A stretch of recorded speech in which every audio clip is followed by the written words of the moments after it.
They call me a pessimist. They call me ignorant, weird,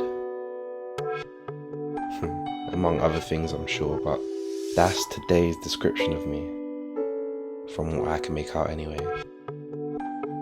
They have no idea what it's like. 20 years of trying to be heard. This is the world I live in, and it's ironic because I'm the deaf one, and they're the ones who can never hear me. I mean, if a tree falls down and nobody's around to hear it, does it even make a sound?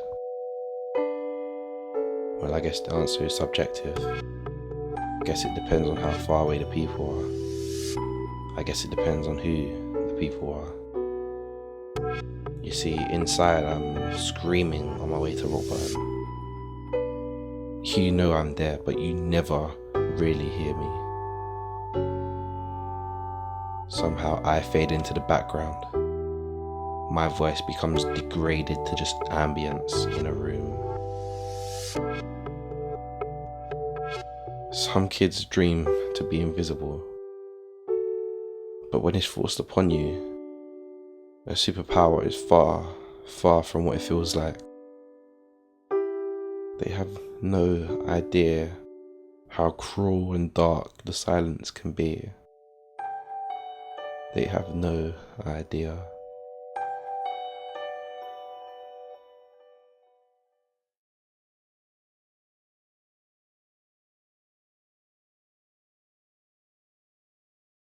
Every morning is the same. Waking up to what feels like a dark, hollow home. It's been a long time since I had something to look forward to.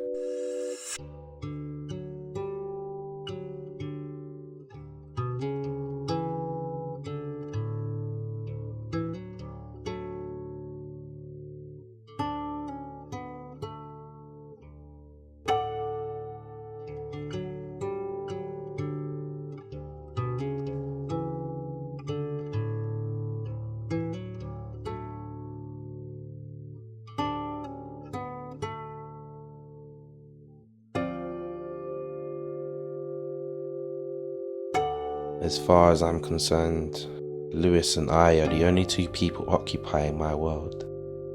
He isn't only my brother, he's my best friend. Without him, the storm would have consumed me a long time ago. The weather doesn't often change in my world.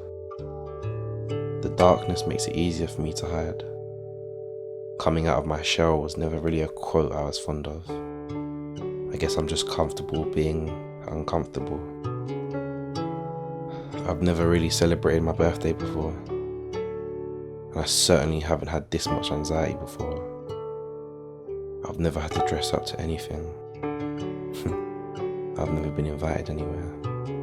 I may smile and put on a brave face, but still there are self-doubts. I will never be able to shake my attraction to the shadows. Fueled by insecurities, the clouds can still linger.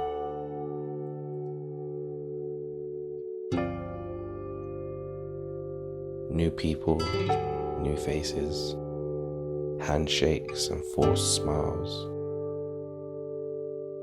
I'm not in my element at all. I've been so used to not being heard that I often feel like I'm not being seen. That is, until someone sees me.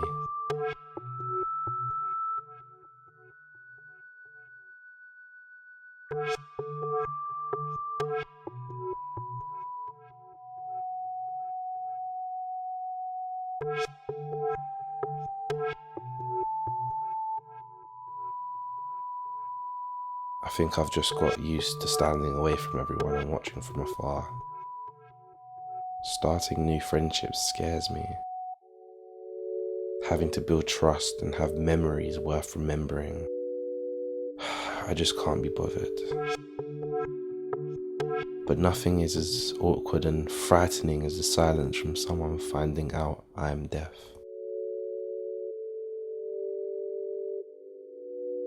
The worst kind of silence there is, because now I have to share this world with someone else. But in this case, it was a good thing. One change in the atmosphere made the dark clouds disappear. And at that moment I remembered how fast the weather can change. Finally, sunshine. With the new season comes new experiences.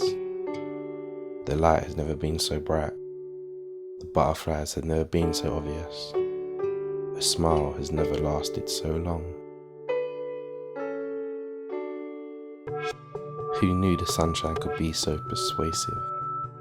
Being heard through eyes so open. It feels as if for the first time in my life, I'm normal.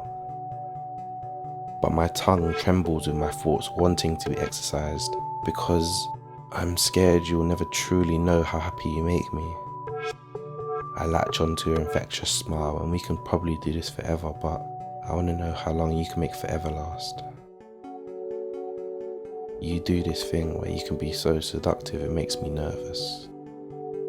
Then, in the same second, you show me your insecurities, allowing me to feel a sense of confidence.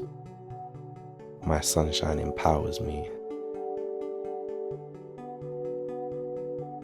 The warmth of your skin, the taste of your lips.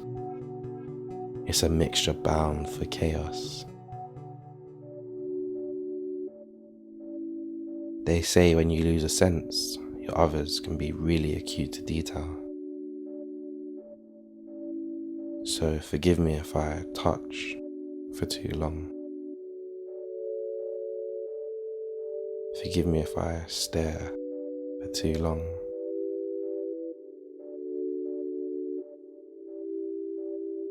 I think I'm in love with my sunshine.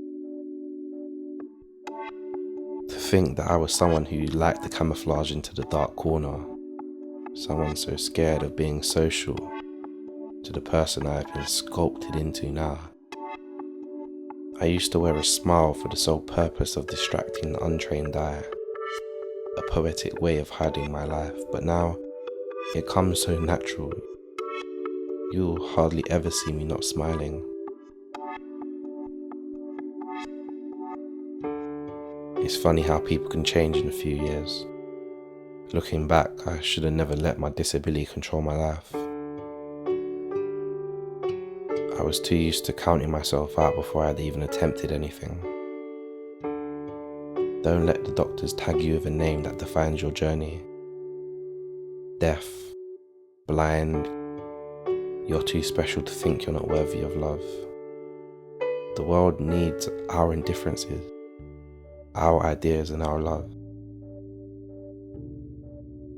I'm in a new place now, somewhere filled with sunshine, hope and dreams. Chesney was my lifeline, the reason I am breathing today. There are other ways to hear someone without your ears, and all I ask is you give someone a minute of your time because you never know how badly they need someone to talk to. You can feel moved by my story, but it isn't over yet. So hold the applause. In fact, don't even clap your hands. After all, I'm deaf.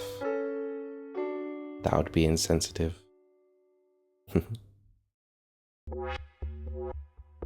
Like I said, my story isn't over yet.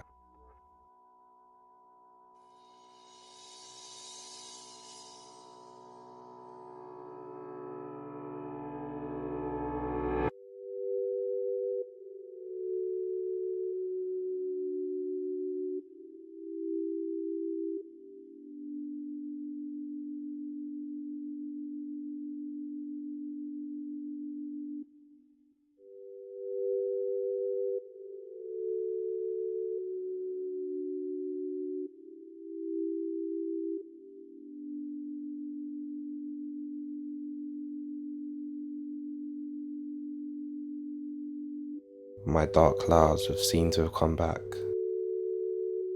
Maybe they never really left. This feeling has a sense of deja vu.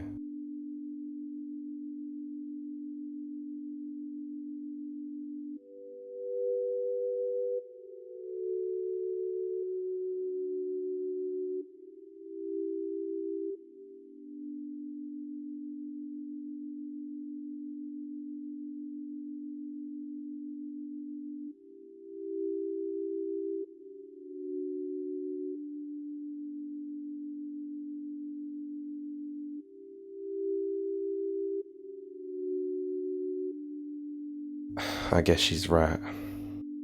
It never is enough just to love. In a way that's selfish. But forgive me for being inexperienced. I thought the sunshine would cure me of this self-doubt and low self-esteem, but I seem to have forgotten that the sun has to set sometime. Loneliness is a dangerous place. The addiction is a grey area because you can be unknowingly poisoning yourself while thinking you're at peace. I'm walking a thin line. I can't lie, being in the dark is scary for me because that becomes two senses I am unable to use. I've never been in a situation like this before. Worrying so much for someone, feeling paralyzed of beneficial action. Maybe I should have never let myself get so comfortable. After all, moderation has a funny way of falling empty. These thoughts will steadily become the catalyst to my insanity, but who else will listen? I need reassurance. Even when morning arrives, the clouds remain dark and hostile. Disappointment creeps lurking around the corner, always waiting for me as if I can never truly be the person I want to be. I don't want to blame Chesney. I know how settled I can be in being distant, but she gave up on me when I needed her the most. Now we are strangers in our own home, pride, ego and love constantly conflicting. I don't even recognize us anymore.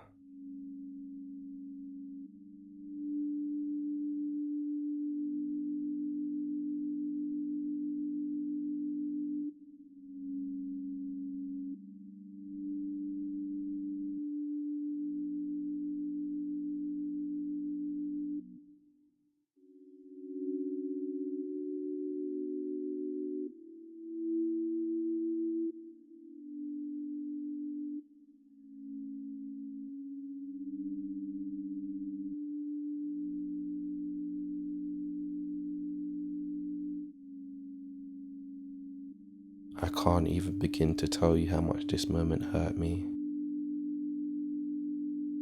Broken.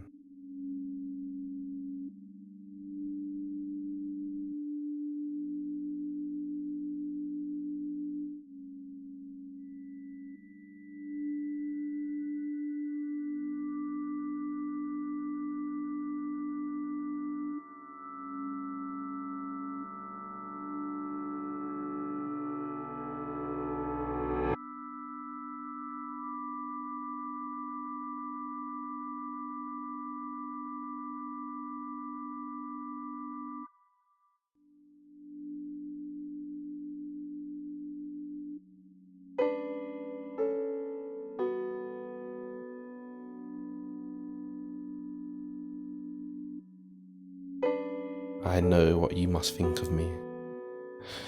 I just... Well, there is no excuse for that. I'm not a violent person. I let myself boil over and erupt. But these feelings have been bottled up for a long time. I am not this person. I've been stupid to fool myself into thinking this is all sunshine and clouds. It's been destruction from the start. I need help.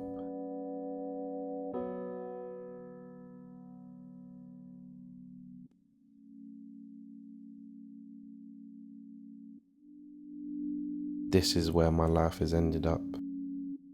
Stuck in a room full of sad, miserable and broken people.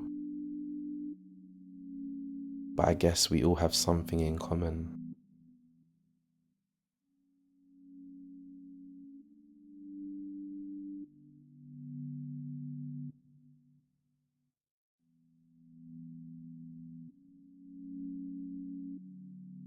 Alcohol.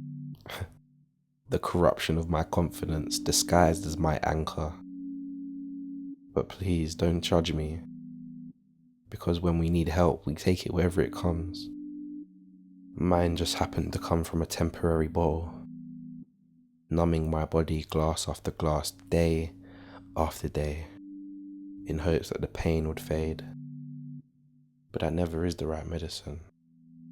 So now I wait on time to heal these half-open scars.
I guess you could call this a silver lining.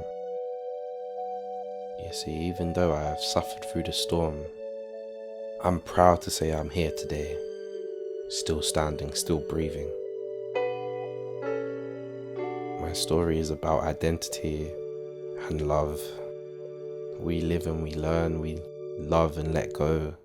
I guess it's just part of life. Despite my imperfections, I have experienced a lot in the past couple years. Depression, anxiety, my first love, and my first heartbreak. If I can overcome all of this with 4 senses, just imagine how beautiful life could be with 5.